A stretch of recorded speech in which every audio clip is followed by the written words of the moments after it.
sun rose over Caldera fields, painting the rice paddies in soft gold Thomas. The quiet farmer with a prosthetic leg tended to his machines while his 3 sons trained themselves with old wooden swords and improvised shields. Though they were children of a rural town, their movements carried a precision and strength unusual for their age. Darren, the eldest, led the exercises. "If the world ever calls us, we have to be ready," he said, though he didn't understand why he spoke the words.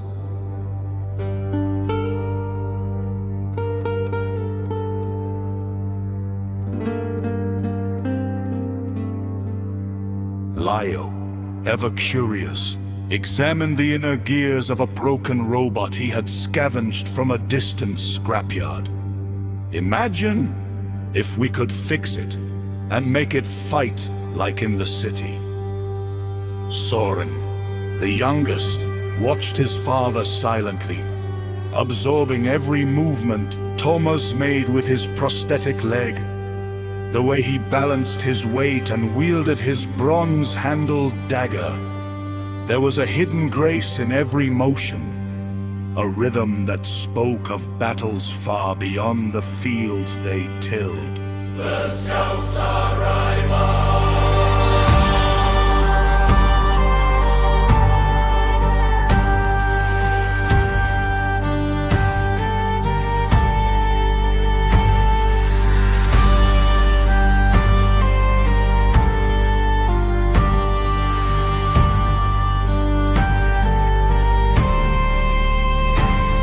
Unseen by the family, a figure approached from the forested ridge beyond the town. The scout was clad in bronze plate armor, its surface gleaming even in the morning sun. He had tracked a faint, ancient signal across hundreds of kilometers, a biometric echo only Thomas's body could emit. The scout reached the house and bowed low, as if in reverence. "Thomas, or should I say, the founder," he whispered, his voice trembling. Thomas froze mid-motion, his hands gripping the dagger. He did not look up. "I am a father," he said, quietly, "leave me be." The scout shook his head. "The guild awaits your return. The preserved leg has reacted. It calls for you, or your bloodline." Awakening the legacy. That evening, Thomas gathered his sons and Mira around the table. He had avoided this conversation for decades, but the urgency in the scout's voice could not be ignored. "I am not who you think I am," Thomas said, his eyes heavy with memory. "Long ago, I saved the world, but I chose peace over fame. I chose a life here with all of you." The children stared, Darren's jaw tightened. "Does that mean we're heroes too?" Thomas shook his head, perhaps, but being a hero isn't about strength alone. It's about responsibility, and danger always follows it.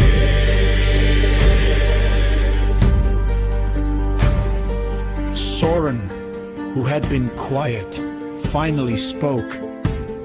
"If the world needs you again, Father, we'll stand with you." The guild's unmanned. Far away, in the gleaming Orion Citadel, the Bronze Plate Guild prepared for the next stage of succession. The preserved leg, once inert, now glowed faintly, emitting an energy signature unmistakably tied to Thomas and his family.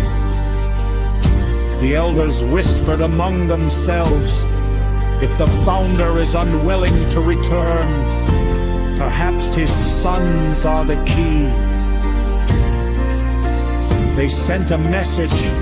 The one who could awaken the leg's full potential would inherit not only leadership of the guild, but governance over the City of Heroes itself.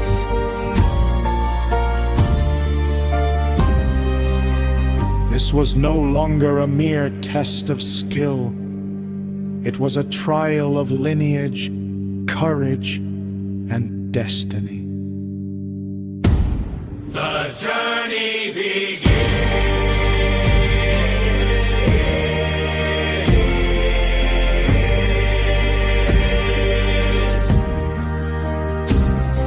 That night, Thomas stood outside his home, looking at the horizon where the distant city glimmered.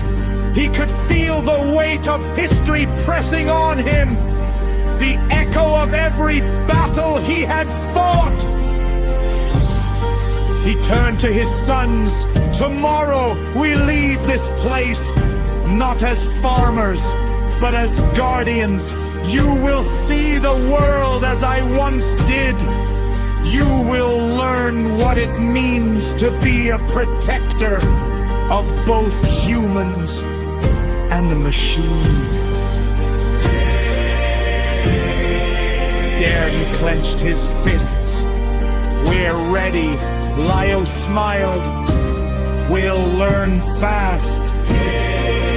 Soren's eyes sparkled with determination. We'll bring the bronze plate back to life. Thomas nodded his boss critically. Then turned in the moonlight, a reminder of all the sacrifices that had saved the world once, and the trials that awaited them now.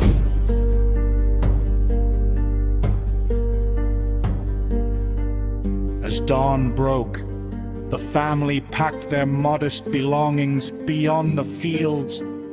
The world waited, half future, half primitive, full of danger and wonder.